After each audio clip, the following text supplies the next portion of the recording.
Le président russe, Vladimir Poutine, n'a plus beaucoup d'alliés, après que son invasion désastreuse de l'Ukraine l'a isolé, lui et son pays, d'une grande partie de la communauté internationale. Et même les rares amis sur lesquels Poutine peut encore compter, comme le dictateur nord-coréen Kim Jong-un, se révèlent plutôt peu fiables. Kim aurait manipulé Poutine comme un imbécile, selon des informations récentes. Il a fourni à la machine de guerre du Kremlin des munitions anciennes, obsolètes et pourries, qui ont commencé à se retourner contre les troupes russes sur la ligne de front. Encore une mauvaise nouvelle pour Poutine, signe du déclin de la Russie dans la communauté internationale. Qu'elles doivent recourir à de telles mesures désespérées juste pour maintenir ce conflit inutile et voué à l'échec. Avant le début de la guerre, la Russie n'était peut-être pas la nation la plus populaire de la planète, mais elle avait au moins une forte influence à travers le monde. Poutine bénéficiait de liens assez solides avec plusieurs nations et dirigeants. Puis il a commis l'erreur de sa vie en envahissant l'Ukraine et en retournant une grande partie de la communauté internationale contre lui dans le processus. Des dizaines de pays ont depuis condamné l'invasion de la Russie et l'occupation illégale des territoires ukrainiens, beaucoup dénonçant les crimes de guerre du Kremlin. Une grande partie du monde occidental, notamment, sanctionne la Russie par vagues successives de sanctions économiques. Beaucoup de pays ont aussi rompu tous leurs liens avec Moscou, annulant accords commerciaux, etc. Plusieurs pays sont cependant restés aux côtés de la Russie pendant la guerre, mais ils ne sont pas nombreux. En effet, le monde a pu constater à quel point le cercle d'amis de Poutine était devenu restreint en février 2023, lorsqu'une résolution des Nations Unies a appelé à la fin de la guerre en Ukraine et a exigé le retrait immédiat de la Russie du pays. Presque tous les pays ont voté en faveur de la résolution. Seuls la Russie, la Biélorussie, la Syrie, la Corée du Nord, le Mali, le Nicaragua et l'Érythrée ayant voté contre. Même des pays autrefois relativement proches de la Russie, comme certaines nations d'Asie centrale, qui, pendant des années, ont compté sur leurs liens avec Moscou pour survivre, ont commencé à tourner le dos à Poutine. D'autres ont continué à investir dans les ressources russes, comme la Chine et l'Inde, qui sont devenus les deux plus grands acheteurs de pétrole russe ces derniers temps. Mais rares sont ceux qui ont offert une réelle aide militaire aux forces du Kremlin sur le terrain. La Corée du Nord est l'exception. Elle a exprimé haut et fort son soutien diplomatique à la Russie, même avant l'invasion de 2022, devenant l'un des rares pays au monde à reconnaître officiellement la Crimée comme appartenant à la Russie dès 2017, plusieurs mois après le début de la guerre. La Corée du Nord a reconnu les républiques populaires de Luhansk et de Donetsk, territoires ukrainiens, comme États indépendants sous la Russie, poussant l'Ukraine à rompre ses relations diplomatiques avec Pyongyang. Ensuite, la Corée du Nord a commencé à aller encore plus loin dans son soutien, passant de simples paroles et messages de soutien à des livraisons d'armes à grande échelle et au déploiement de troupes. Elle a envoyé des obusiers MAN 1009, 189C, OX, AN, des lance-roquettes M 1009, 191 et des milliers de soldats nord-coréens, dont des forces spéciales, des mineurs et ouvriers, pour reconstruire les infrastructures de Koursk après l'occupation temporaire de la zone par les Ukrainiens. En résumé, la Corée du Nord a été l'un des alliés les plus actifs de la Russie pendant le conflit, fournissant notamment d'importantes munitions. Aucun pays ne peut mener une guerre avec succès sans munitions. Même avec les chars les plus puissants, les avions de chasse les plus sophistiqués, les plus grandes brigades et l'équipement le plus moderne, chaque armée a besoin de cette ressource essentielle. Et il existe de nombreux exemples à travers l'histoire d'offensives entières qui se sont effondrées simplement parce que les troupes de première ligne n'avaient pas suffisamment de munitions pour survivre. Et les munitions ont été particulièrement importantes dans ce conflit, car la Russie s'est appuyée sur la puissance de l'usure pour affaiblir les lignes défensives de l'Ukraine. Elle a bombardé son adversaire à plusieurs reprises, avec des essaims de drones, des bombardements, des attaques d'artillerie et des assauts sur la ligne de front, dépensant d'énormes quantités de munitions jour après jour pour infliger le plus de dégâts possible. Et Pyongyang a joué un rôle énorme dans cela. Selon des experts sud-coréens, la Corée du Nord a expédié plus de 13 000 conteneurs de munitions à la Russie entre mi-2022 et mi-2024, soit environ 6 millions d'obus de 152 mm, a indiqué l'agence sud-coréenne du renseignement de la défense. Pour préparer une guerre longue en Ukraine, la Russie a officialisé la Corée du Nord comme base d'approvisionnement en armes et munitions. Cependant, des chiffres encore plus récents racontent une histoire légèrement différente. Selon Vadim Skibitsky, le chef adjoint du renseignement militaire ukrainien, la Corée du Nord a fourni environ 65 millions d'obus d'artillerie à la Russie depuis 2023, mais les livraisons commencent à diminuer de façon spectaculaire. Le chef adjoint a déclaré à Reuters que les livraisons de munitions nord-coréennes à la Russie en 2025 ont diminué d'environ 50% par rapport à 2024. Il a ajouté qu'aucun envoi n'avait été enregistré durant tout le mois de septembre. Même si certaines livraisons ont repris en octobre, leur nombre reste bien inférieur à avant. Il existe plusieurs explications possibles pour cela, mais deux raisons semblent être les plus probables. Premièrement, la Corée du Nord est tout simplement en train de manquer de munitions à envoyer. Déjà en 2022, le pays aurait eu d'importants stocks d'obus soviétiques et d'autres fournitures. Il pouvait facilement envoyer de grandes cargaisons en Russie pour soutenir son effort de guerre en Ukraine. De nombreux rapports indiquent que des usines militaires nord-coréennes ont soudainement augmenté leur production de munitions pour le Kremlin. Peu à peu, cependant, ces stocks ont été épuisés. Et ce n'est guère surprenant, puisque la Russie a tellement compté sur sa stratégie de force brute dans le but d'épuiser les défenses de l'Ukraine, tout le long de la ligne de front et au-delà. Fin 2022, la Russie tirait en moyenne 20 000 obus d'artillerie par jour, et Moscou visait à en lancer 55 millions par an, afin de se donner les meilleures chances de gagner la guerre. De tels chiffres sont intenables. Même pour la Russie, longtemps vue comme une grande superpuissance militaire. En effet, les statistiques montrent également que la Russie ne peut fabriquer qu'environ 3 millions d'obus par an. Elle a donc dû se tourner vers la Corée du Nord pour espérer atteindre son objectif de 55 millions. Pendant un certain temps, Pyongyang a pu répondre aux besoins de Moscou, mais plus la guerre dure, plus il devient difficile de maintenir ses lignes d'approvisionnement. La deuxième raison pour laquelle les livraisons de munitions de la Corée du Nord à la Russie pourraient être en baisse, pourrait être que Pyongyang a tout simplement d'autres préoccupations plus urgentes sur lesquelles se concentrer. Il n'y a pas longtemps, l'armée nord-coréenne a dévoilé son dernier et soi-disant meilleur missile balistique intercontinental, le Hwasong-Winged. On dit qu'il serait capable de parcourir jusqu'à 9300 miles, soit 15 000 km, et de frapper n'importe quel endroit aux États-Unis. Le pays a également mené plusieurs essais de missiles ces derniers temps, tout en poursuivant activement de nombreux projets de recherche et développement militaire. Skibitsky a révélé à Reuters, par exemple, que la Corée du Nord travaillait récemment à l'expansion de ses capacités de production de drones, et a lancé la production en série de deux types de drones. Drones First Person View, courte portée, et drones d'attaque, moyenne portée plus grands. La production et l'envoi d'obus vers la Russie semblent être devenus moins prioritaires pour Pyongyang. Malgré toute la fanfaronnade de Kim. La Corée du Nord n'est ni une grande nation, ni une nation riche, et elle ne dispose pas des mêmes types de ressources qu'une grande puissance mondiale. Elle doit allouer ses ressources avec soin. Et les dirigeants militaires du pays peuvent estimer qu'ils doivent simplement concentrer davantage leur main-d'œuvre sur d'autres tâches. Quoi qu'il en soit, la raison importe peu. Le résultat reste le même. La Russie reçoit de moins en moins de munitions nord-coréennes, et c'est un gros problème pour le Kremlin. Car si la Russie veut espérer gagner cette guerre, elle aura besoin de grandes quantités de munitions. Elle ne peut pas en produire assez seule. Donc, si les livraisons en provenance de Pyongyang continuent de se tarir, le Kremlin sera rapidement à court d'options. En effet, il n'a pas d'autres alliés qui ont montré le même genre de volonté de le soutenir que la Corée du Nord.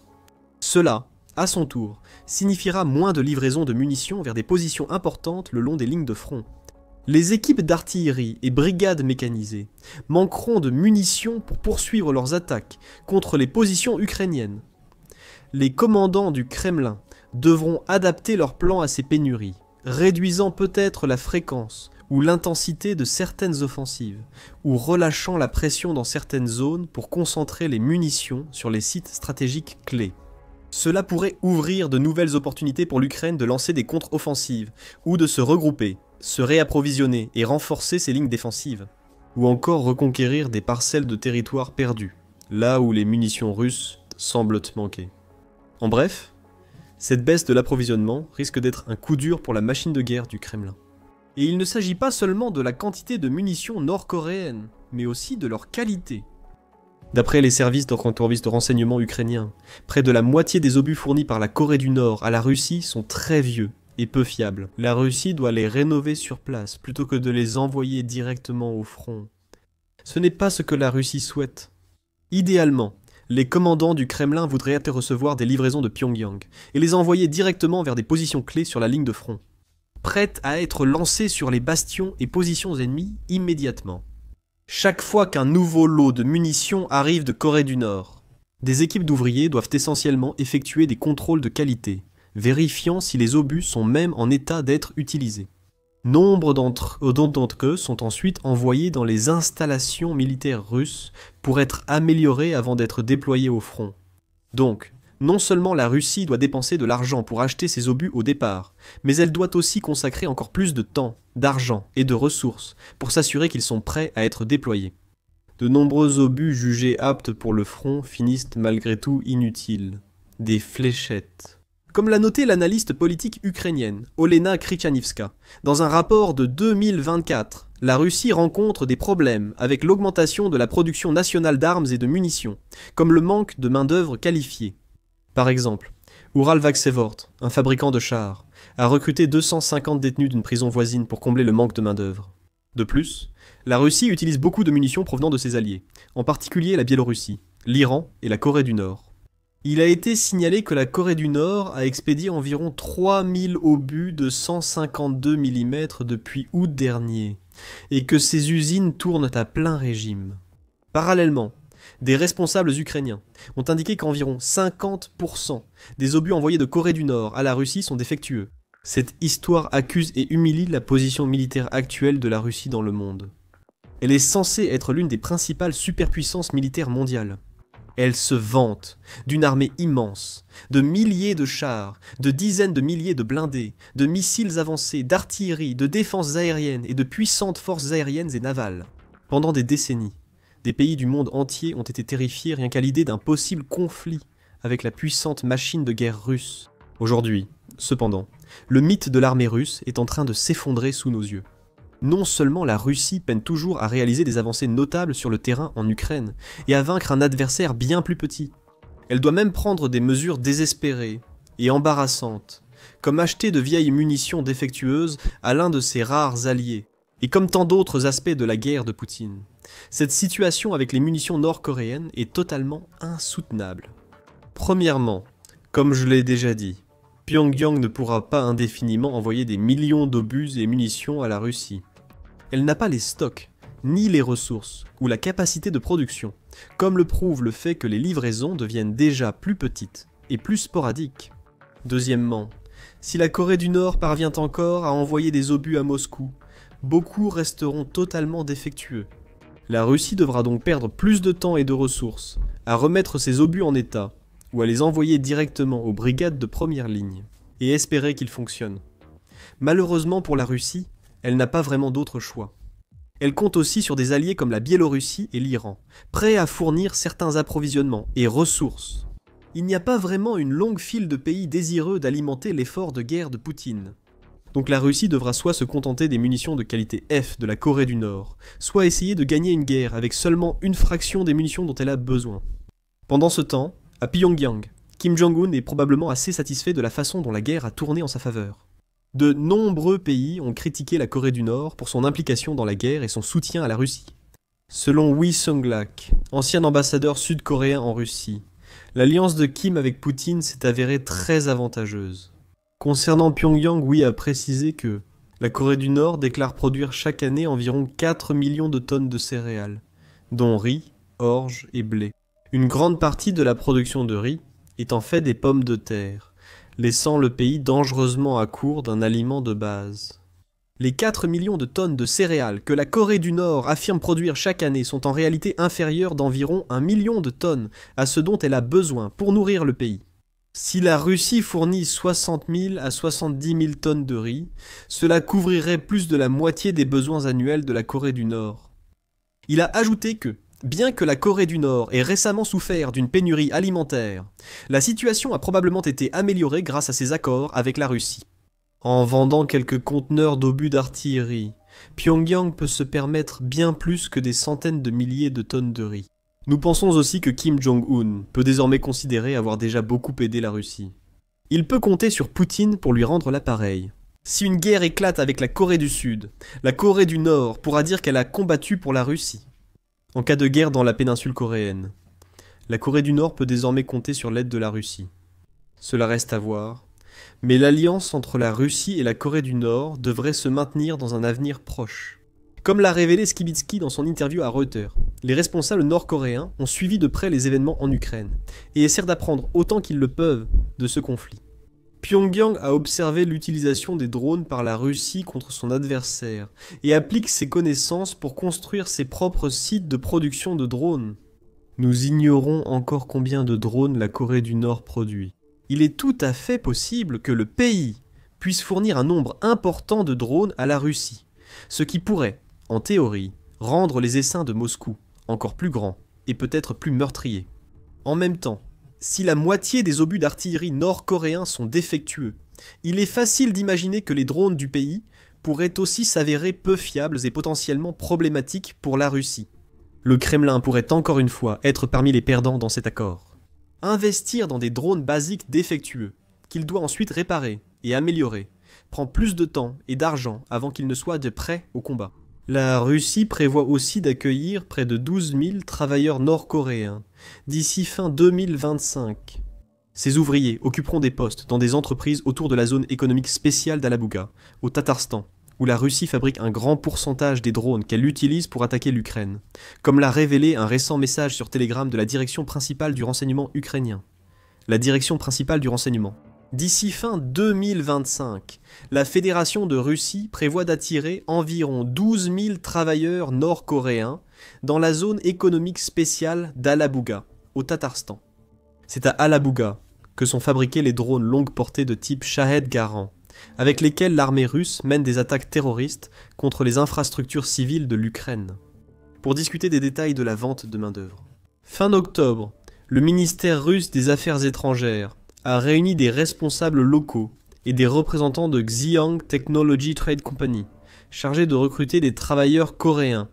Les moscovites ont promis de rémunérer les ouvriers importés environ 250 $ de l'heure avec des équipes d'au moins 12 heures. Ces mesures montrent un renforcement de la coopération stratégique entre les deux dictatures pour poursuivre la guerre contre l'Ukraine. Il est préoccupant de voir leurs liens se consolider parmi les puissances les plus instables du monde. La Corée du Nord peut en réalité faire très peu pour la Russie. Quelques lots supplémentaires de munitions défectueuses ne changeront pas la situation sur le terrain. L'Ukraine, quant à elle, peut continuer à compter sur un ensemble d'alliés bien plus large et puissants à travers le monde occidental, y compris les États-Unis et les pays de l'Union européenne. Ils fournissent fonds, armes, munitions, renseignements, etc. Les États-Unis ont récemment démontré leur puissance aux portes de la Russie, à découvrir dans cette vidéo. Pour mieux comprendre l'évolution de la guerre et comment l'Ukraine inverse la tendance, regardez cette vidéo qui explique les principales raisons. Poutine refuse toujours la paix, et il peut avoir le sentiment de n'avoir d'autre choix que de poursuivre le conflit, ou de risquer l'effondrement de tout son régime. N'oubliez pas de vous abonner à notre chaîne si ce n'est pas déjà fait, et d'activer les notifications pour rester informé et à jour sur tout ce qui se passe dans la guerre entre la Russie et l'Ukraine, ainsi que dans d'autres conflits importants à travers le monde.